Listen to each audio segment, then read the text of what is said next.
All right, so today we're going to talk about the Red Scare, and I kind of make a little joke and say the Red Scare and Warren G. But as you know from the business assignment that you've already done, the Business of America, Warren G. was the president, Warren G. Harding. Remember, he had a heart attack, and then his dad, then Calvin Coolidge took over, and his dad swore him in, Calvin Coolidge being the only president in American history to be sworn in by his own father. Okay, so today we're going to summarize the reaction in the U.S. to the perceived threat of communism and the perceived threat to immigrants. Okay, so how did that? Why were we perceiving communism to be bad? What we thought was going to happen was that the communists were going to come into the country and they were going to do all kinds of terrible stuff, like infiltrate people's minds and then overthrow our democracy, right? We also had this threat of immigrants, right? So one of the questions that you'll see, I think it's on your internal conflict one, is about xenophobia and the fear of foreigners and about nativism. And nativism is like the belief that the people that are already in America that are here are better than the people coming in. So the people coming in are bad. And so we're going to perceive those immigrants as bad, okay? And then explain how the image of the flapper embodied the changing values and attitudes of young women. Okay, so if you remember back to the reform unit last semester, which was like 80 years before this, but it maintained this stereotype that women were to stay at home, women were not to have jobs, women certainly were not to enjoy a social life, especially by themselves. If they were accompanied by a man, that would be different. Okay, well, the flappers are going to crash that whole persona of a woman, and we'll get to them today as well. So the causes, which are a little weird, and the results of the changing roles of women in the 1920s. So those are kind of the things we're looking at. Those are the three big things that we're looking for today. So I'm going to show you some pictures that are 1920s related. Okay, so this is like a before and after. Okay, so the picture on the left shows the woman like getting her hand kissed. And it's like, oh, this is great, and thank the woman for being here, and she's like, she needs to be taken care of, and the man is going to take care of her, right? Well, look at the picture on the right. Well, that's a totally different scenario. Okay, so also if you look at the table in the picture on the right, you can see the bottles of alcohol that are there. Okay, well, things have changed. So what you see on the right is in the 1920s, right? So now they're in a speakeasy, like a secret bar, and the women are there and the men are there, and in a weird way, the cause of them becoming more equal is the fact that they can all go to the same place. Okay, and they don't have, the woman doesn't have to be pampered and like helped because she's so helpless. Well, the thing on the right is totally different than that. Okay, so the prohibition and the alcohol kind of changed things a little bit. Okay, now remember, this is during Prohibition where you're not supposed to have alcohol, but that was still readily available in the cities. Okay, and when we get to urban versus rural later on, that's in your internal conflict, actually. You'll see that it was a different America in the cities than it was in the in the rural areas. Okay, so I'm going to go to this one, right? So if you look at this picture, you can see that there's also alcohol on the table, right? Which is similar to this one on the right. Okay. The difference, obviously, here is that it's African American. So for the first time in American history, African American art, right, drawings like this, and literature and music are all available, right, and shown, right? So the depiction of a prominent African American couple, like you see here, was new to American history. Well, it was new to American society, right? Now, the idea that you could be black and be successful had been around for a long time, but this is depicting it for everyone to see, really for the first time in American history. Now, the other connection that it has here, okay, to the picture on the right is the equality part of this. The woman has her hand around the man. Okay, she's there for him. Okay, so it looks like she's the one that has the power, right? And they're both super well dressed. Okay, and they look to be in a nice place. Okay, so this is the Harlem Renaissance, and this is showing that African Americans are enjoying the success and the freedoms that weren't necessarily always there for them. Okay, I shouldn't even say it that way. They weren't there for them, but now they're there for the first time on a grand scale during the Harlem Renaissance of the 1920s. All right, so this political cartoon shows the older view of what women, how they should behave and dress. Okay, and then the newer view. right? So the lady on the right, that's what a flapper image, and she's going to say, I'm not going to dress at the beach like you. That seems crazy. I'm going to wear what I want to wear. And so the older people look down upon them, right? Vulgar person, I'm going back to the hotel because the sights here are disgusting because her swimsuit is too revealing. Now, if they could come to the beach today, it's totally different than it was 100 years ago. But the flappers and the image of that and the embodiment of this new woman changes the cultural norms for women in the 1920s. Okay, so here's some pictures of some flappers, okay, with their fancy dresses, right? And then they're dancing, right? They're dancing the Charleston. Notice what you don't see in any of these three pictures is a man. So the woman and the idea of the flapper was that they didn't need a man to take them out. They didn't need a man to escort them in public, that they could go do these things on their own. Okay, so this one, you can see that she's wearing makeup, right? She's got a short bobbed haircut. Okay, she's on her own. She is independent. So the flapper shows the young independence of women in the 1920s. Okay, all right. So of course that's Al Capone. You guys saw Scarface, right, in the original one. It's important to note that when Al Capone showed up in America, when his parents showed up in America, their last name was really Caponi, Caponi, but they changed it from Capone to Capone so they could be more American. So their name was Americanized. Okay, so that's going to be important because of something that happens in our nativism, right? We'd be against the Italian immigrants. It's weird though, because in the 1920s, the child of an Italian immigrant is like the most notorious, famous person of the decade. Okay, and that's Al Capone.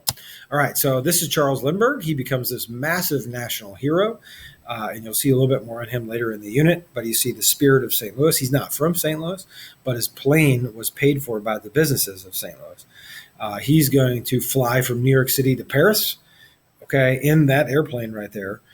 That seems crazy to do, but that's what he did. And he becomes this mega national hero. Like if you take all the famous people you can think of and combine them together, that's the kind of fame that Charles Lindbergh had. Okay, so I mentioned earlier about Calvin Coolidge, okay, being sworn in by his dad. This is a picture of that. Remember, Harding had the heart attack, okay, and then you get this with Calvin Coolidge being sworn in by his own father.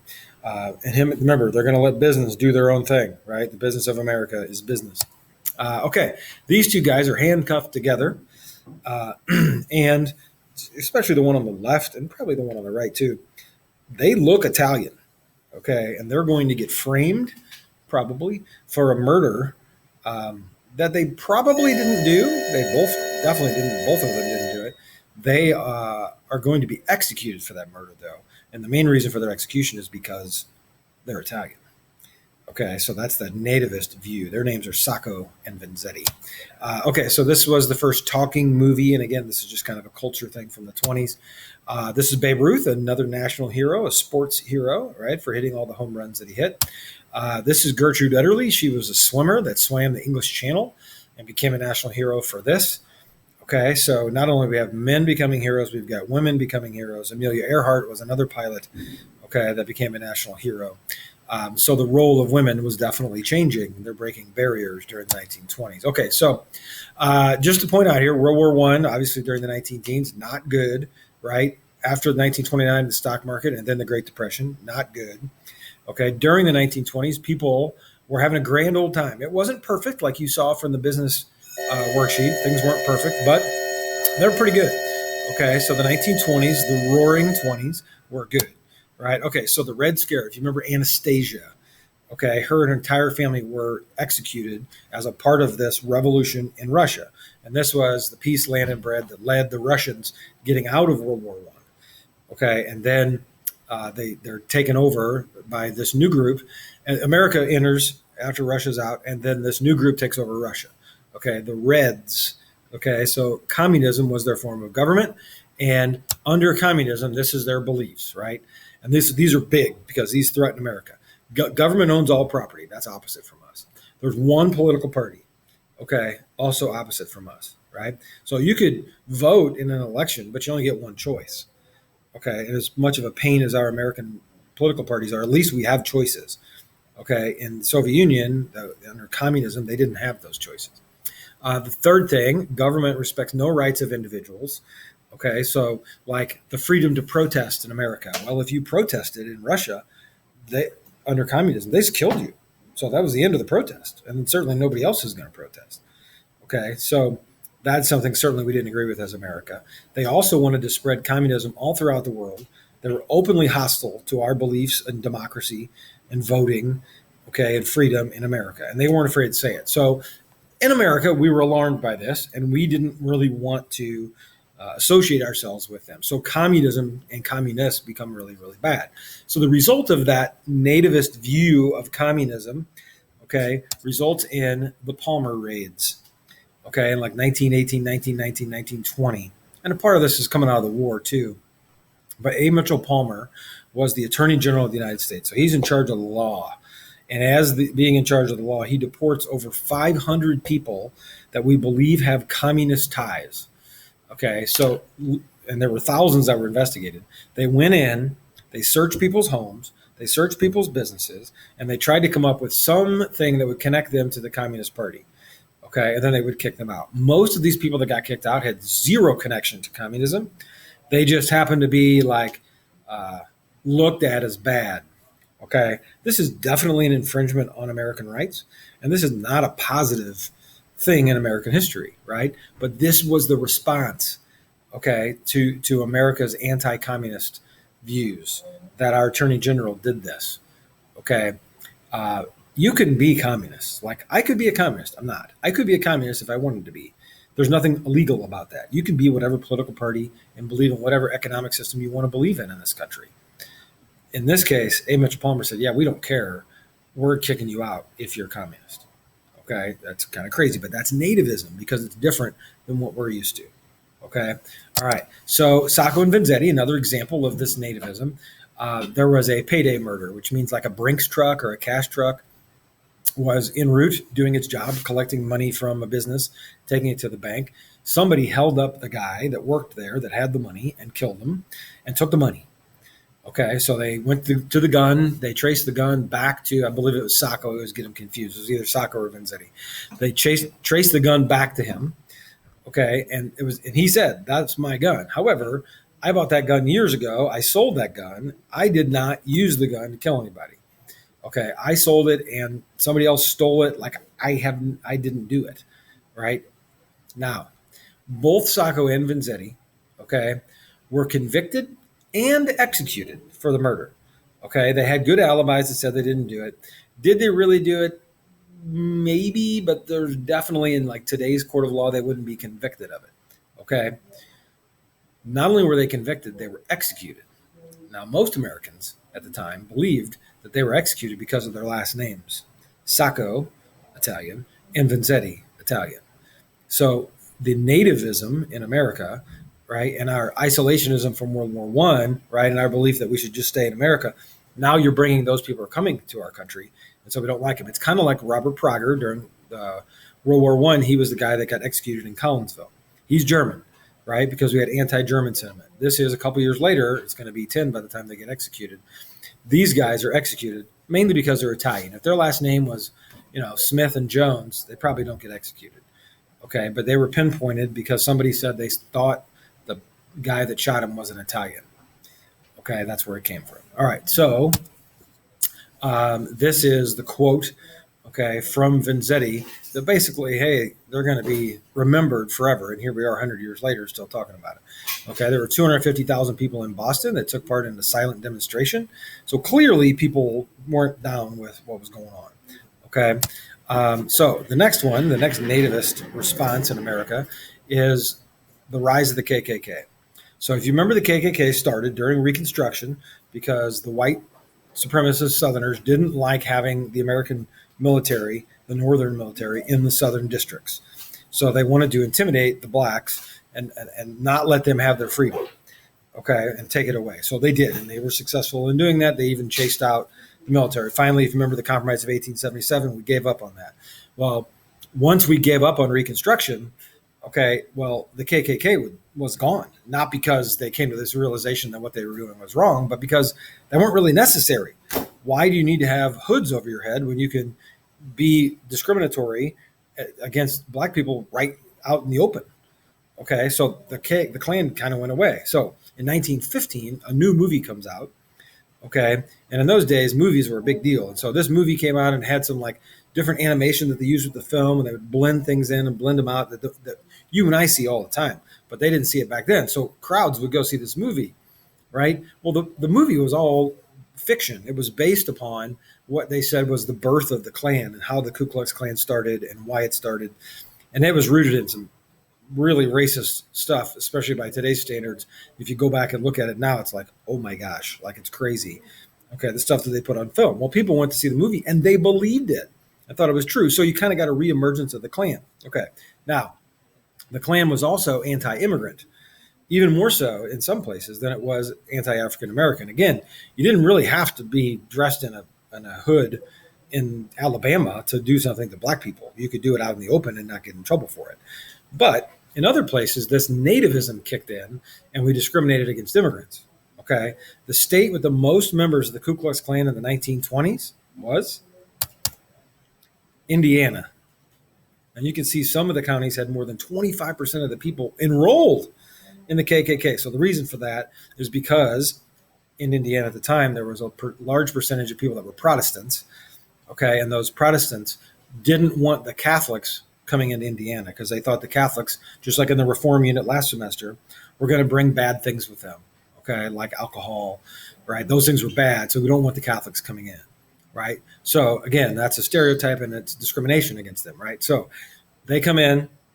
Well, so the KKK becomes huge. Another reason is because there was one guy that went around selling memberships to the KKK. So for like $10, he was promising protection and to purify and all this crazy stuff.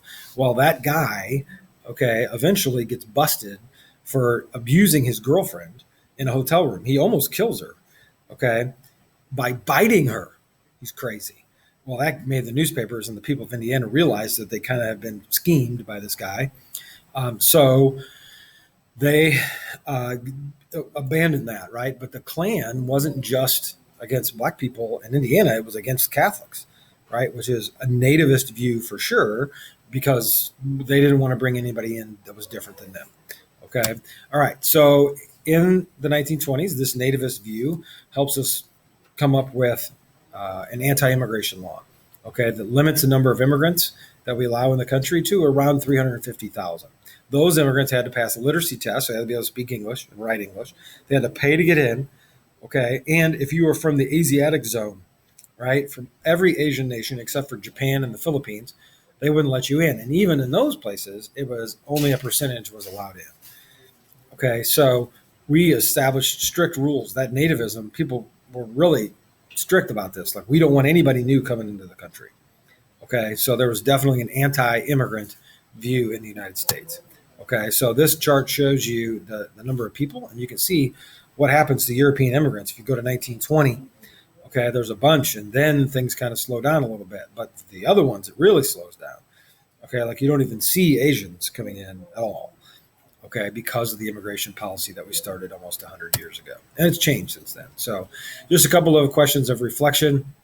How do these policies connect with what we talked about with Robert Prager in the last unit? And then after looking at these laws, how does this change the way you think about the 20s, okay, or how you feel about America in the 1920s? And would it be okay today to do what we did back then, to say we're not going to take any Muslim people, or we're not going to take anyone from Syria, or we're not going to take anybody from the Middle East?